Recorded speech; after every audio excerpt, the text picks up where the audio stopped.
Welcome to the Big 12 Insiders, your Big 12 sports show.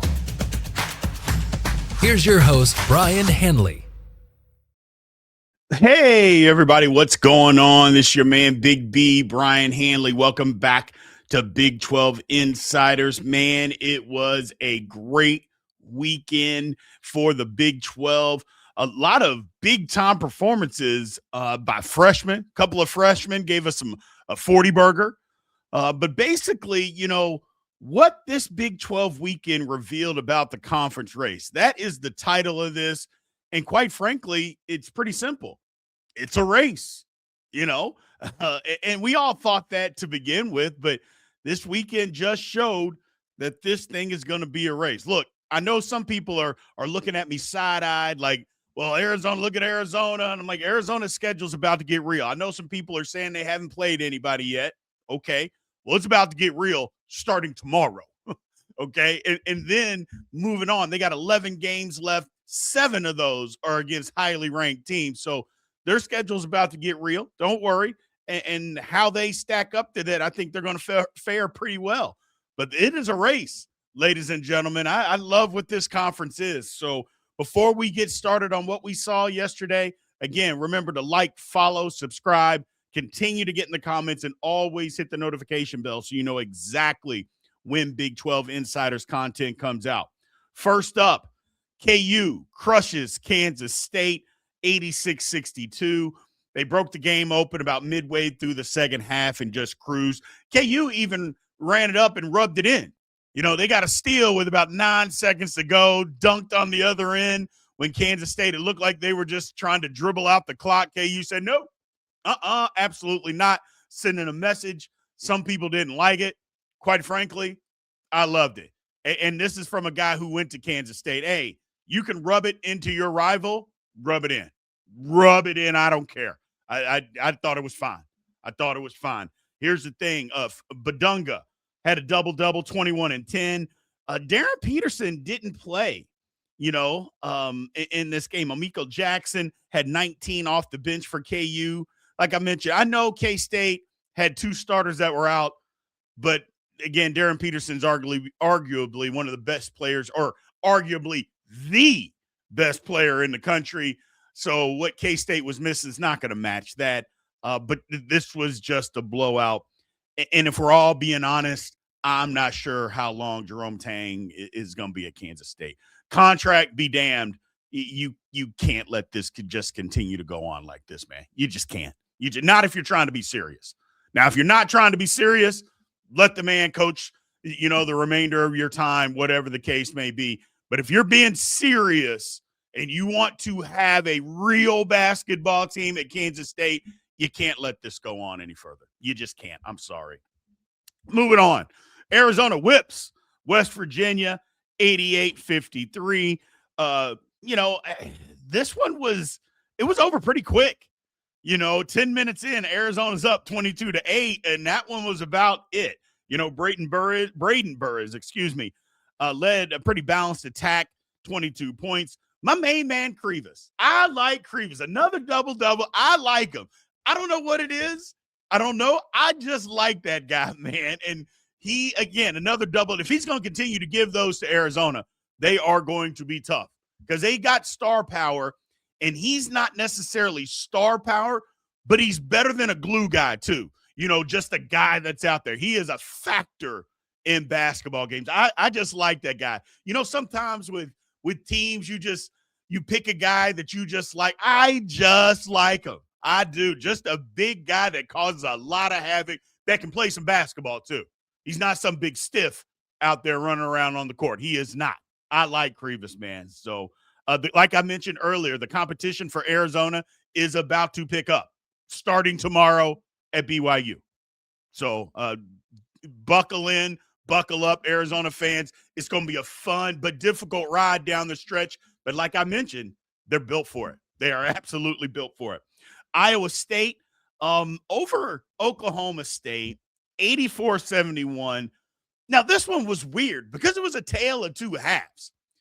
Iowa State literally beat the brakes off of Oklahoma State in the first half. They were up 30 at halftime. 30. And you're like, I didn't even watch anymore. I'm like, okay, this game is over. And then I get an alert on my phone. You can set it, close game alert. I'm like, close game? What are you talking about? They had cut the lead to 10. I turn it back on. I was like, cut it to 10? And the game was a blowout. But that's college basketball, man. Oklahoma State, I went back and looked. Oklahoma State started making some shots. They went on a huge run, cut it to 10. Momcilovic, though, from Iowa State, 29 points. It's a solid road win. Got to win those games. And again, being up 30, which clearly they let their foot off the gas, but give Oklahoma State credit for fighting back. But Iowa State did hold them to 39% shooting, and they beat Oklahoma State up on the glass. So a lot of that has to do with it. Like I said, that's a good road win for the Cyclones. UCF at Colorado, nice win, 95-86. I told you guys on Friday, I said UCF wants to be serious about, number one, making the tournament and having any kind of noise in this conference. Again, I'm not sure they're going to, matter of fact, I'm positive they're not going to challenge for it. But to be in that upper echelon again, to get an NCAA tournament berth, you got to go on the road and win this game. Well, they went on the road and won this game. Now here's the thing about this game. UCF shot the absolute lights out on the road. 61% from 2, 63% from 3. And it's not like they only took like 10 or 5 or 10 3-point shots. 61 from 2, 63% from 3. Hell, they only shot 67% from the line. So they went on the road and shot the lights out. Colorado wasn't bad shooting either.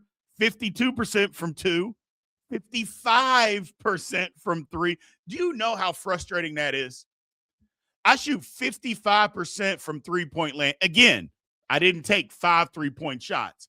I shoot that well in a basketball game at home, and I get beat by 9? Yeah, that's what it is, man. It's difficult. UCF this game, it came down to Colorado made 4 more free throws, but UCF made 4 more 3-pointers. That's the difference in the game. Literally, that was the difference in the game. But again, a nice road win for UCF on the road. We've seen Colorado give a couple teams some fits while they're at home. They did in this game as well, but UCF was able to get the victory. TCU goes on the road, beats Baylor 97-90 in what I called a must-win game for TCU. The NCAA tournament was literally slipping through their fingers. I think it still might. They got an opportunity, still a lot of basketball left, but you couldn't lose this game. Could not, because Baylor's finished. I said that the other day. Baylor is finished. You got to be able to find a way to win on the road. They did. Jaden Price, 25 points. Xavier Edmonds, a double-double, 23 and 10. Good win. Look, Baylor crushed TCU on the glass, 37-24. So they gave themselves an opportunity, but you have 18 turnovers. TCU had 11. There's your difference in the ball game. Like I said, this was a must-win game and a good road win for TCU. They had played a couple of games on the road. They gave that game away against Kansas. So this is a good road win, even though I don't think Baylor's very good, and they're not. But it's tough to win on the road in this conference, ladies and gentlemen. It's just tough to win. Speaking of tough to win on the road, Arizona State tells Cincinnati, absolutely not. You're not coming in here and getting on track against us. They beat the Bearcats 82-68. Arizona State held Cincinnati to 24% from 3 on 17 shots. So the exact opposite of what happened in the UCF-Colorado game, happened in this one. Cincinnati just couldn't throw it in the ocean from 3-point lane. Maurice Odom for ASU, Arizona State, goes off for 33 big points. Kind of the same thing that I mentioned about Kansas State. Cincinnati, it's over. It's time for you to find a new guy at the helm. There's basketball to be played, and maybe you can turn it around. Maybe so. Even if you turn it around, what's it going to look like? And my whole thing about Cincinnati is you should be better. fans are going to demand that you be better. You should have been better this year. Sometimes it's just the guy leading the charge. Don't know their money situation or whether they can buy him out, whatever the case may be. I do know this, that Bearcat fans are very knowledgeable basketball people and understand what's going on. They deserve better than this. You got to move on. You got to move on. Again, you could say, oh, well, Big B, you're calling for somebody's job. Look, it's not my job to keep their job. All I'm doing is talking about exactly what's going on out there. And Cincinnati should be better than this. And then if they wanted to be taken seriously this year, this is the game you had to go win, and you got your head beaten in. That's all I'm saying. That's all I'm saying. They should be better than this.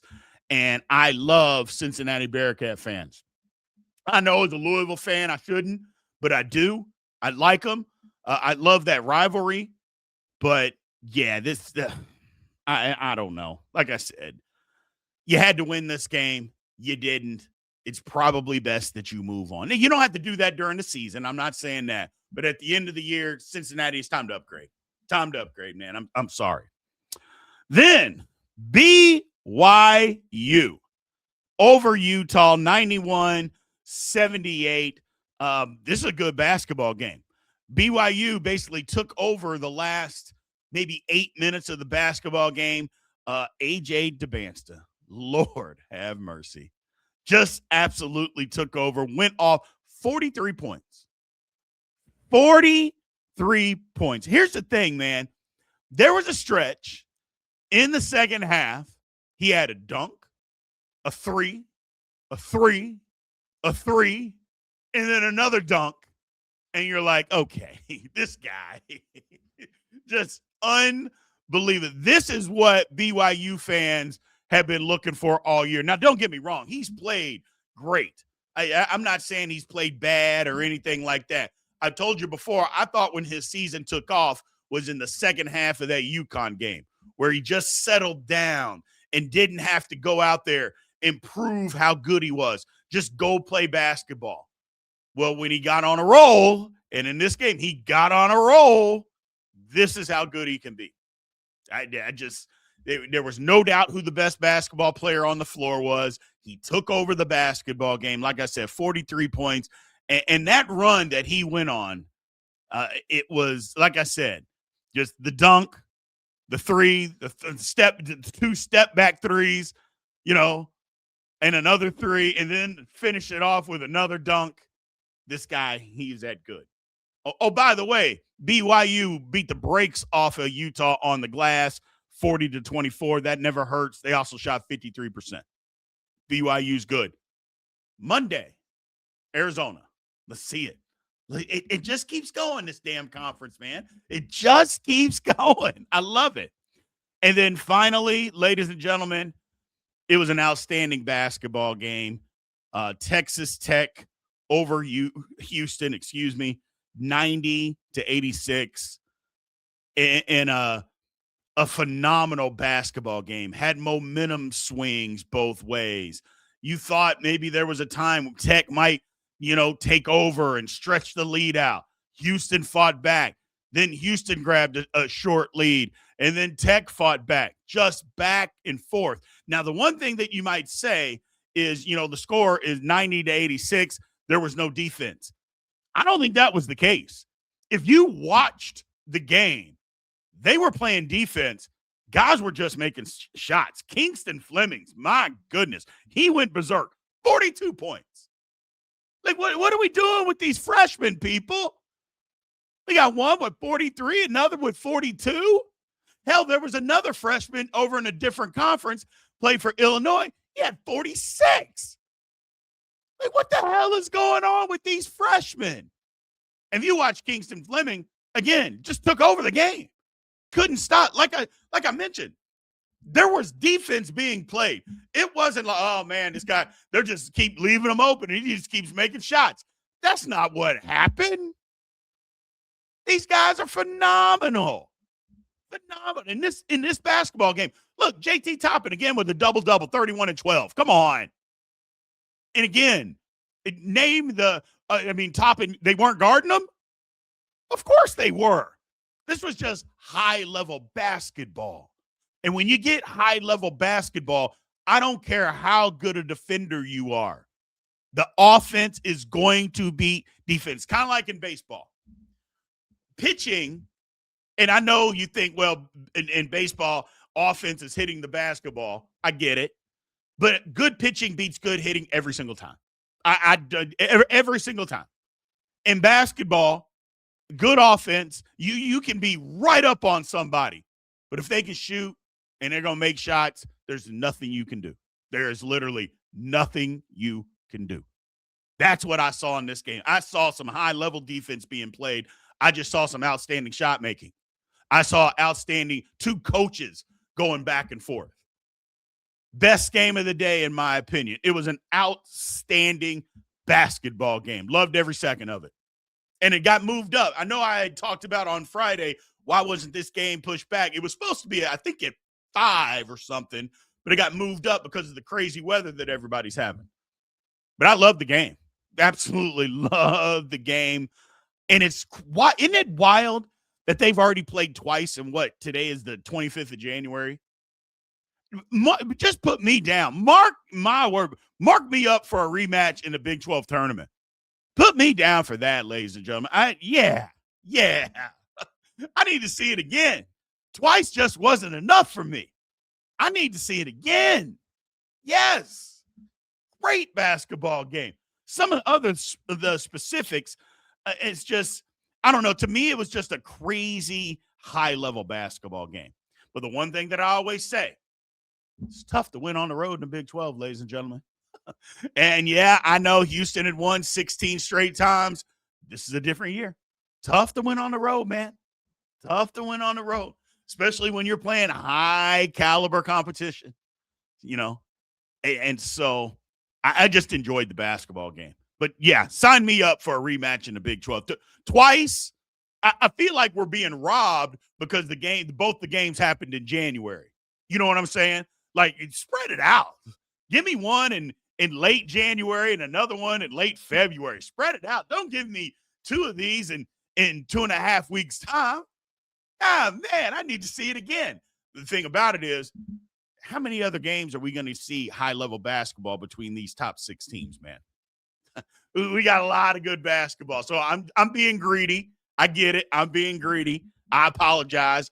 I just like that kind of level of basketball, man. I just do. So appreciate you guys, man. Thank you again for always showing up and showing out. It was a great day of basketball. But like I said at the end, or at the opening, the Big 12 weekend, what did we learn? That it's a race.